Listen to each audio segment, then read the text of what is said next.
Macedonian army. 10 years later, Alexander brought 1,800 of them into Asia with his invasion force, with 200 further Thessalians arriving as reinforcements soon after. In total, the largest allied cavalry force in his army, almost equaling the size of his elite Macedonian companions. Although similar in many respects, Alexander's Thessalian squadrons would be distinguished from the companions by their iconic purple cloak. This robe was designed so that two corners of the robe hung down both in front and behind the wearer, and was iconic to the Thessalian nobility. When his horse galloped, a horseman wearing this cloak would be flanked by what looked like purple wings as the cloak waved up loosely behind him, thus giving the cloak the nickname Thessalian Wings. Aside from their iconic cloak, the arms and armour of Alexander's Thessalians were very similar to the elite companions. Their panoply consisted of a linen cuirass and teruges, as well as a Boeotian helmet and metal greaves. They carried a curved, slashing sword called a kopis, although this was their secondary weapon. Traditionally, the Thessalian cavalry had been primarily equipped with two short spears. One would be thrown as a javelin, while the cavalryman would then use the other as either a second javelin or short spear, depending on the situation. Yet by the time the Thessalian cavalry contingents had been incorporated into first Philip's and then Alexander's Macedonian army, it appears this weaponry had changed. By 334 BC, their main armament was a lance called a ziston, similar to that carried by the companions, as it was the perfect weapon for the Thessalians' famous formation, the rhomboid. First developed by the tyrant Jason of Pherae just prior to the rise of Macedon, the rhomboid formation was flexible, as its shape allowed the formation to change direction without losing its cohesiveness. To lead the others in the maneuvers, expert cavalrymen were placed on the sides of this formation, while the very best positioned themselves at the angle points to lead the others when changing direction. The squadron leader, the Iliarch, would be placed at the top point, while a squadron closer, an Oragos, would place himself at the rear point. Those positioned on the right and left points were called flank guards, or plagiophylakes. When fighting in this formation, contemporaries described them as unstoppable.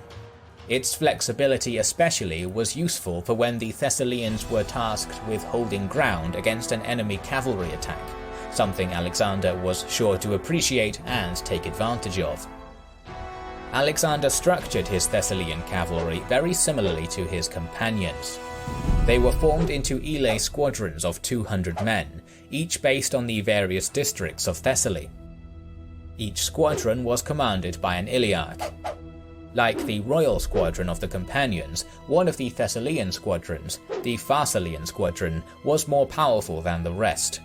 It consisted of 300 men and the best of the Thessalian cavalry.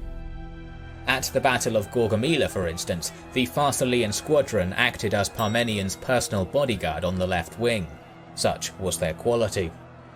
Keen to ensure his control over the Thessalians, Alexander appointed a Macedonian officer called Philippus as the overriding commander or hipparch of the squadrons. In each of his three major battles against the Persians, the Thessalians would play a critical role. Alexander would place them on the left flank of his army, the counterparts to himself and his companions on the right. There, the Thessalians would hold off superior Persian forces long enough for Alexander to deal the critical blow with his phalanx and companions. It was the Thessalians who were tasked with fending off the Persian army's formidable cavalry contingents during the Battle of Issus.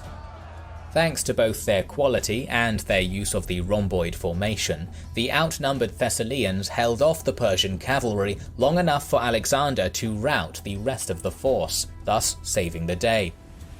Alexander would recognize the critical role his Thessalians had played in his victory, and he thus gave them the lion's share of the spoils in Darius's abandoned baggage train. The Thessalians would not remain with Alexander for all his campaigning. By 330 BC, Alexander had captured the key Persian administrative capitals, Babylon, Susa, Persepolis, and Ecbatana, and he duly disbanded all his allied Greek contingents, including the Thessalians. A few did stay on as mercenaries, yet within a year, Alexander had them disbanded too. Following the departure of his Thessalians from his expedition, Alexander added another specialized cavalry force, the Hippotoxotai, or horse archers. Recruited mostly from the nomad Dahe in Central Asia, who were specialists at horse archery, this 1,000-strong contingent of horse archers was devastatingly effective. Lightly armoured and swiftly moving, they acted as a mobile screen in front of Alexander's army, peppering their foe with volleys of arrows and keeping them preoccupied while Alexander advanced his phalanx forwards. It is also likely that this unit replaced the Macedonian light cavalry as the main scouting force in Alexander's army. Although Alexander's Macedonians formed the nucleus of his army for the entirety of his campaigns, they were not the only units Alexander relied heavily upon during his conquests. The Agrianians, Cretans, Thessalians, Persians, and Dahe all served similarly critical roles for the Macedonian king at various times throughout his campaigns. Our series on the evolution of the armies will continue, so make sure that you are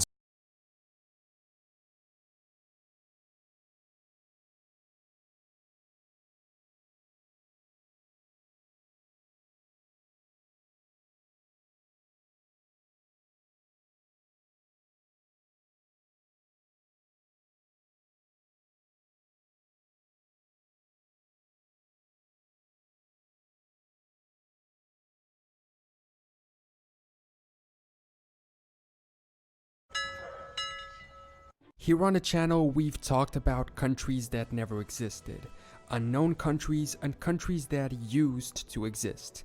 Today, I thought we'd take a look at new countries that might exist soon, with the possibility of being created in the coming years/decades.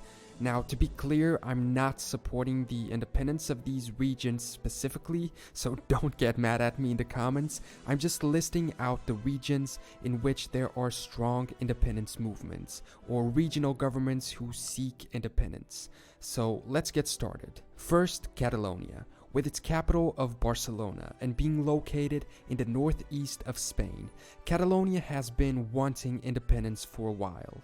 It's one of the country's richest provinces, so they probably think they can do very well without Spain, and have been seeking independence, both through popular movements and even through the regional government itself.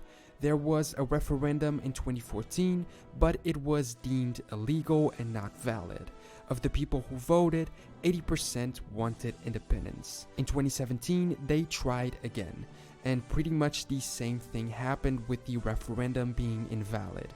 We need to take into account that Spain is made up of several autonomous regions, many of which were their own kingdoms up to medieval times.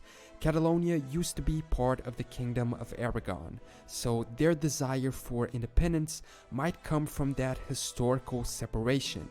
The issue for Spain is that granting Catalonia independence could trigger a domino effect and effectively dissolve the country into a lot of smaller states. There are independence movements in other communities, like Galicia, the Basque Country, or Andalusia, although in smaller dimensions than Catalonia's. Next, Kurdistan. This one has the bad luck of being located in one of the world's most unstable regions of our time, the Middle East. They have fought and argued for a separate state for the people of Kurdish ethnicity for a while, but until now they haven't been able to get it. The maximum claim of their territory spreads from part of Turkey to Syria, Iraq, and Iran. Those who want the formation of a sovereign state claim that these regions are of Kurdish majority and therefore should be able to rule themselves. Others are a bit more moderate and simply want more autonomy within the current national limits of states in the regions, and some progress has been made in this aspect. In Iraq, the Iraqi Kurdistan has been granted the status of autonomous region. They held a referendum in September of 2017 and 92